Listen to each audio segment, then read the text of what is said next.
when we are thinking of innovating in terms of metal casting processes, one of the technologies which we were closely looking at was 3D printing. So we started looking at 3D printing for metals, and from there we moved on to alternate materials like sand, PLA, SLA, and fiber and other items.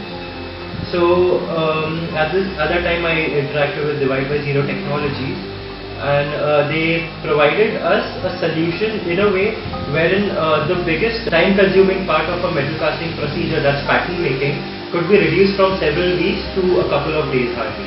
Yeah, so when we get the design from our OEM clients, what we do right now is that we directly send it for printing using Divide by Zero Technologies 3D printer, which uses various materials like ABS, PETG, and other fibers which are sturdier than a conventional pattern material like wood, and are also faster and works out to be more economical in the sense that we save up on a lot of time, the lead time, and a lot of energy which is also spent in making of this pattern. So metal casting is a multi-stage process. So the first step is once we get the 3D printed component is the mixing of the sand. So for that, firstly we break lumps of sand into fine sand particles using a lump breaker, and then the sand goes for mixing with the resin. The second step after that is molding. In molding, we use the 3D printed part instead of the wooden pattern, and then the sand is ramped on the 3D printed part, and then after that we pass carbon dioxide which hardens the mold. After that, the last step is the closing of the mold boxes. From there we move on to the next step, which is melting. Once the molten metal is ready in the furnace, we get the molten metal in ladle to the mold, and once the pouring happens, the mold goes for solidification, which takes another 3 to 4 hours. Now after the mold has solidified, we move to the final stage, which is called fettling, which has got 3 processes involved in it, which is shot blasting, welding, and grinding.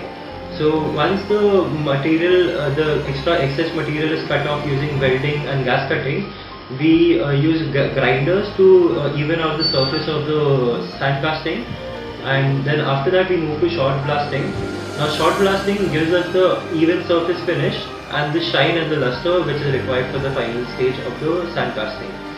Also, a lot of times human errors are made in pattern making, since pattern making involves a lot of human intervention. So in millimeters or in centimeters, a lot of times the pattern shifts its core or the cope or drag. In that way, the dimensional accuracy is another advantage which we have gained after using 3D printing, wherein the final component is exactly like the one, the design which the client has given us.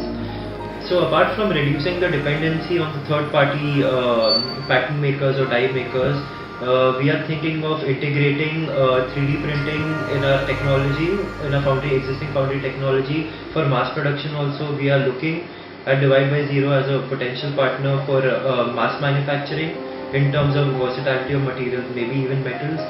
And we are reaping the benefits of 3D printing, the cost effective and the time advantage, which has given us a competitive advantage, I would say, in reducing the lead times and the cost of the pattern making, and also reducing the errors made by human intervention in tolerances and dimensions. So yeah, we are pretty happy to use 3D printing right now. Thank you.